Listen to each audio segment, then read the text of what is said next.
He was 72 when he lost everything. That's how Marie started the story. She didn't cry when she said it. She just looked away, as if watching something only she could see. Her husband, Frank, was a proud man. He had worked 45 years as a machinist, never complained. He always said, "I'm not rich, but I've got enough to grow old in peace." Then came the scam. A phone call pretending to be from the IRS, threatening jail if he didn't wire money immediately. He was panicked, embarrassed, didn't tell Marie until it was too late. $63,000 gone. Their retirement savings gone in 20 minutes. Marie said he barely spoke for weeks after. He stopped going to the garden. He stopped playing checkers with the neighbor. One day, he stood in the hallway and whispered, "I feel like I failed you." And that's the quiet heartbreak of aging. It's not just the body getting slower, it's the world around you changing so fast you can't keep up. Scams, medical bills, rising rents, kids moving away, rules changing every year. It's like trying to walk on sand. And the cruelest part? No one warns you.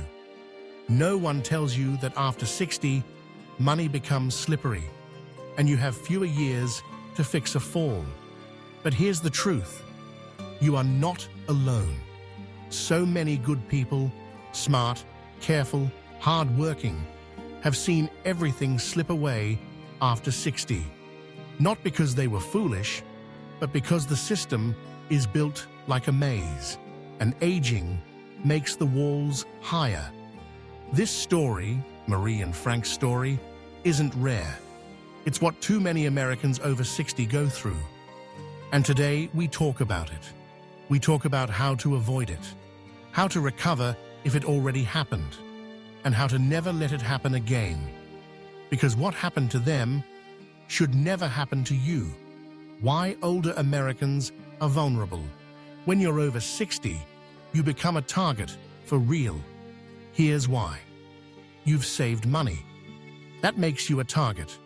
You may trust too easily, especially if someone sounds official. You may not be up to date with the latest tech traps. You might feel embarrassed to ask for help. You may feel lonely, which makes fake kindness feel real.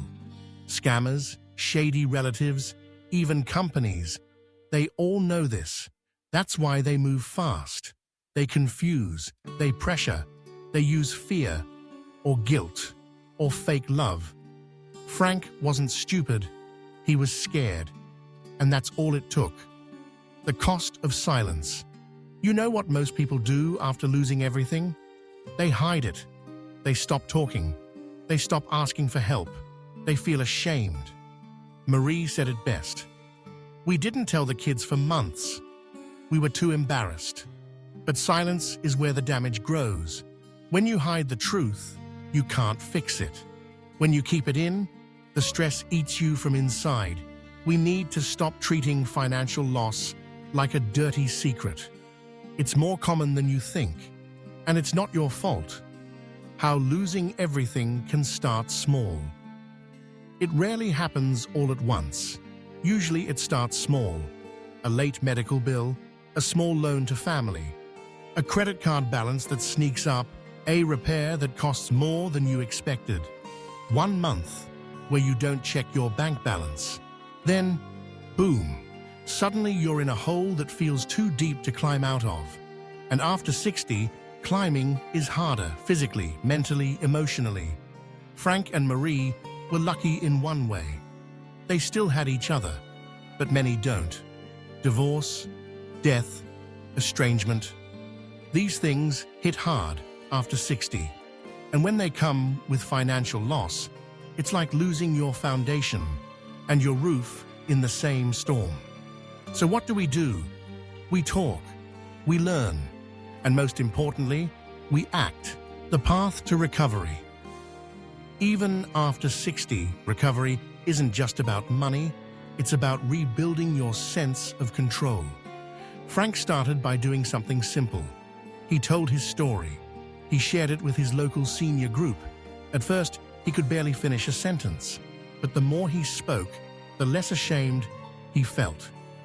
And then others started sharing too. It turned out 4 other people in the room had been scammed. 2 lost over $10,000. 1 woman had her identity stolen. That meeting didn't return their money, but it gave them back something else: dignity. Step 1. Know you're not alone. No matter what happened, you are not the only one. The system is confusing for a reason, and the moment you believe you should have known better, you become your own worst enemy. The truth is, even experts get scammed, even bankers, even lawyers, because these tricks are designed by professionals. Let go of shame. You're human. You still deserve peace. Step 2. Rebuild slowly, not perfectly. Marie and Frank didn't win the lottery. They didn't sue anyone. But they made a plan. They canceled credit cards they didn't use. They downsized their home. They started weekly check-ins with their kids. They joined a local fraud awareness group, and they created a small budget. Together, it wasn't glamorous, but it worked. Little by little, the anxiety faded, the laughter came back, and they began to feel safe again. Step 3. Learn what no one taught you. There are no classes in school for how to retire without getting robbed. But it's never too late to learn. Some things every person over 60 should know.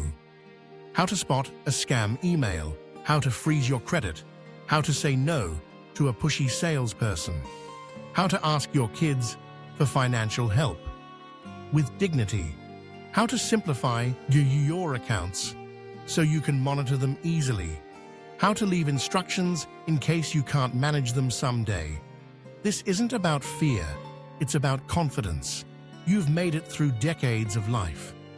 You can handle this too, with the right tools. Final message: you are still in charge.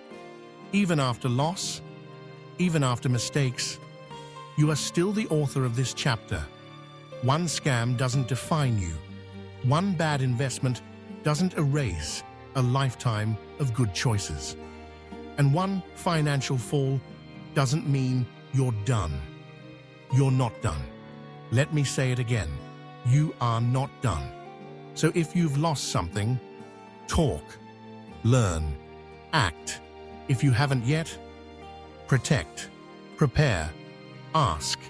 Let Marie and Frank's story be a mirror, not of fear, but of strength. Because the strongest thing you can do after 60 is refuse to give up.